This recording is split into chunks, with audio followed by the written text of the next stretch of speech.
Welcome back to another problem. My name is Rahul Rohila and you're watching Learn Hatke series. This is the special edition on Maths 101 channel. So today I have a very interesting three uh, variable problem. It's a triples problem. Very interesting. Let's have a look. So question says determine all triples A, B and C of positive integers such that A is less than or equal to B and that is less than or equal to C and A plus B plus C plus AB plus BC plus CA is equal to A plus B plus C plus 1. Yes. I think most of the students who got this problem would be stuck. क्या करें है ना But a sudden insight, a sudden tigram can help solve this problem, right? And when you look at the problem from the starting, you realize ke, can we take something common? Can we do something with factorization? कुछ तो कर सकते हैं. But when people were trying to solve this problem, and this is a very famous problem, and it's almost 15 years old, काफी पुरानी in history. Probably some of you were not even born. Right? I was born. I was going to school and all. So let's look at this problem. इसमें एक insight है. If you try to solve it just like this, it might take time. Maybe there is a solution. Maybe you find something. And people have. There are multiple solutions of this problem. You can Google it. But I have a solution for you. The insight here, the thing that is really impressive here or which can work here is कि अगर मैं मान लूँ कि A को मान लूँ मैं P plus 1, ठीक है, B को मान लूँ मैं Q plus 1 and C को मान लूँ मैं R plus 1. Since A, B and C are positive integers, let's say P, Q, R are also positive integers, ठीक है. इन अ बेटर सेंस, अगर मुझे इसको एक अच्छे तरीके से बताना हो, बिकॉज यू सी अगर मैंने उसको लिख दिया P plus 1, Q plus 1, R plus 1, then you will say कि सर ABC सारे values should be more than 1. तो let me write it in a better way. I will say कि let's say A minus 1 is equal to P, ठीक है, B minus 1 is equal to Q and C minus 1 is equal to R, ठीक है. Let's say जैसे ही if I use this logic and I put in the values, तो A क्या आ जाएगा मेरे पास? A comes out to be P plus 1, B comes out to be Q plus 1, C comes out to be R plus 1. When I put these values inside this expression, अगर मैंने इस expression के अंदर ये values डाली and I simplify it, even you can simplify it, I'm going to skip the simplification and I'm going to tell you what we are going to get. क्या आएगा इसको solve करके? So when you solve this, you basically get something like this. Let me change the color. Yes. When you solve this, सबसे पहले आपके पास आता है P into Q into R is equal to 2 times P plus Q plus R plus 4. ये आता है आपके पास result, ठीक है. अब तो काफ़ी सिंप्लीफाई हो गया प्रॉब्लम. अब कुछ कर सकते हैं, कुछ तिगड़म लगा सकते हैं. और आपको याद रखना है कि भाई अगर A, B और C के बीच में ये इनइक्वालिटी है तो P, Q, R के बीच में भी ये सेम इनइक्वालिटी होनी चाहिए कि भाई P should be greater than less than और equal to Q and that should be less than और equal to R and obviously they have to be greater than 0, greater than और equal to 0. लेकिन इसमें अगर मैं एक case लूं कि मान लीजिए P मेरा 0 है, ठीक है, अगर मैंने इसमें एक केस लिया, let's say if I take P equal to 0, तो मेरे पास यहां पे क्या आएगा? 0 into everything is 0 and on this side I will get 2 times Q plus R plus 4. Remember ABC are positive integers, so are PQR. तो अगर PQR positive integers हैं तो मेरा ये वाला रिजल्ट क्या आएगा? Something positive. लेकिन इस तरफ क्या है? 0. तो ये पॉसिबिलिटी नहीं है. This is not a possibility. मतलब कि P 0 नहीं हो सकता. अगर P 0 नहीं हो सकता तो मैं कुछ डिवीजन कर सकता हूं. आई कैन डू समथिंग जिससे P डिनोमिनेटर में आ जाए। तो वो क्या करेंगे हम? वट विल वी डू है? बेसिकली अगर मेरे पास ये रिजल्ट है, if I have this result, what I will do here is I will divide everything with PQR। ठीक है, मैं सारे टर्म्स को PQR से डिवाइड कर लूंगा।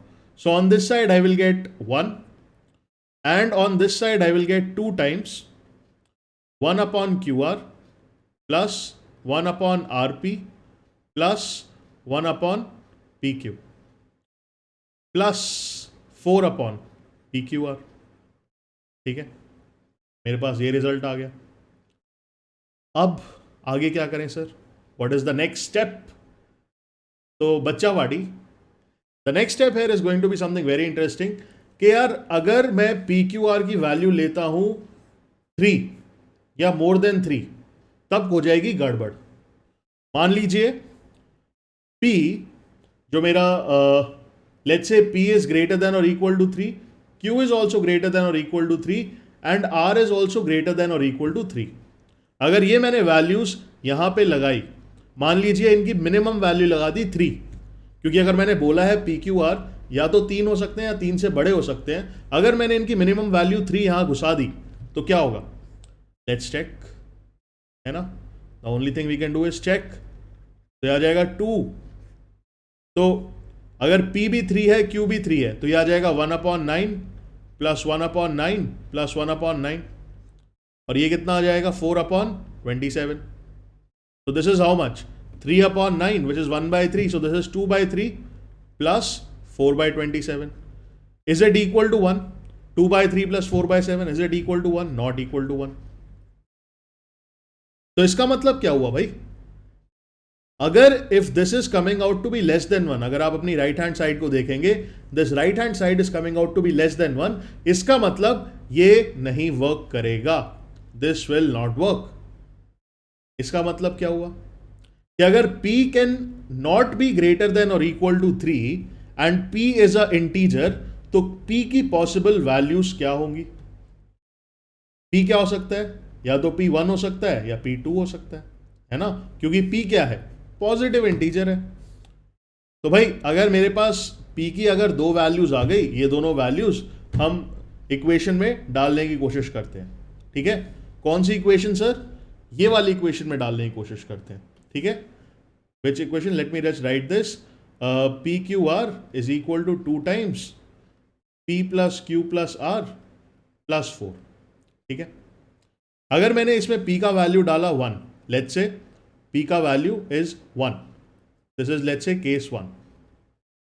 If I put the value of P as 1 here, I will get QR equal to 2 times Q plus R plus 4 plus 1 भी आ जाएगा यहाँ पे, है ना? तो QR is equal to 2 times 1 plus Q plus R plus 4। ठीक है, इसको अगर मैं खोलूंगा, सिंप्लीफाई करूंगा, कुछ करूंगा, so I will get Q minus 2 into R minus 2 equal to 10. I will try to factorize it. तो अगर मैंने इसको फैक्टराइज किया तो I will get something like this.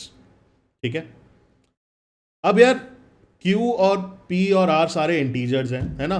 मैंने माना है कि भाई P का वैल्यू है 1, तो मेरे पास ये रिजल्ट आ रहा है, the product of these 2 numbers is equal to 10। तो इसका मतलब क्या हो सकता है? 10 के फैक्टर्स क्या हैं? What are the factors of 10? या तो 1 into 10 होगा या फिर 2 into 5 होगा। आपको क्या याद रखना है? What you have to remember here is, you have to remember बेटा कि R is greater than Q and Q is greater than और इक्वल टू P, है ना?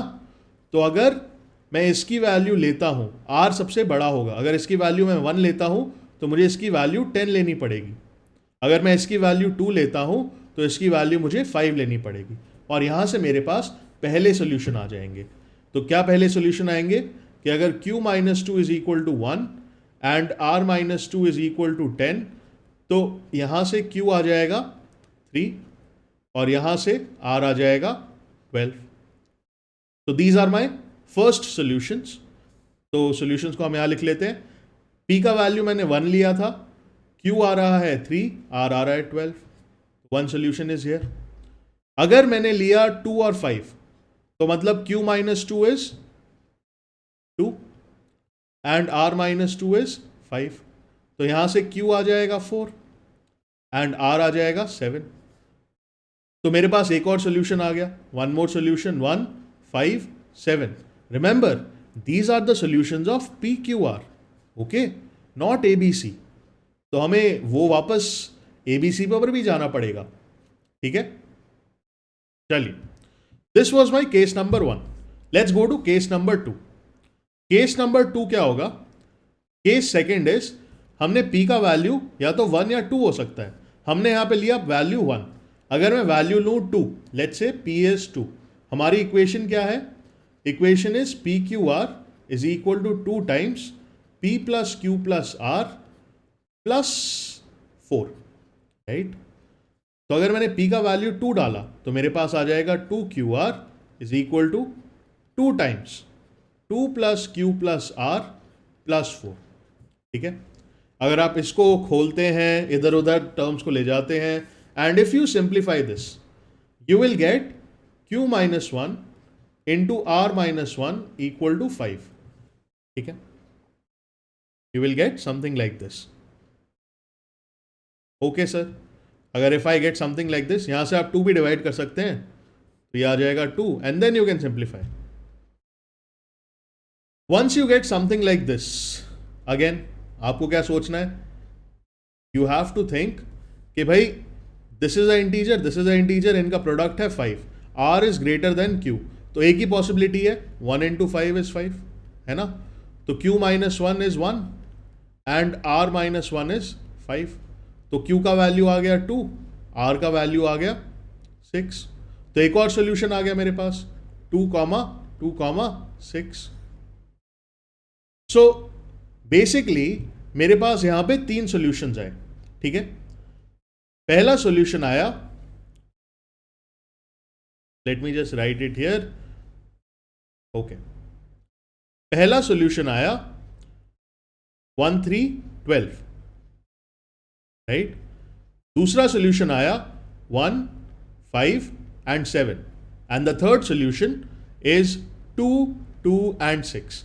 ये 3 सॉल्यूशन है मेरे पास, है ना. लेकिन मुझे क्या पता है? मुझे पता है कि भाई A क्या है? P plus 1. B क्या है? Q plus 1. C क्या है? R plus 1. तो एक्चुअल सॉल्यूशंस क्या होंगे मेरे? What will be my actual solutions? तो उसके लिए मैं क्या करूंगा? I will add 1 to each of them. तो अगर यहां पे 1 3 12 है, add 1, so you will get 2 4 13. So this is the answer for this question. पहला सॉल्यूशन. दूसरे में add 1 to every number, so you will get 2 6 and 8. One more solution, add 1 to every number, you will get 3 3 7. ठीक है. Very simple, very unique, very interesting, है ना. Okay, so these are the 3 solutions of this equation. आप put करके भी देख सकते हैं, क्या पता कुछ गड़बड़ हो, but I am pretty sure this will work. And these 3 solutions are the solutions. That's it. And we are done with the problem. So this was my solution on this 15 years ago old man problem. And it's a good place to stop. I'll see you very soon. Also guys, if you're interested in learning these kind of problems and you want to prepare for Olympiads like IOQM, INMO, make sure that you join Unacademy using the subscription. If you want to take the subscription, use my code ROHILA10. You will get a 10% off. I'll see you very soon. Bye bye. Take care. Love you all.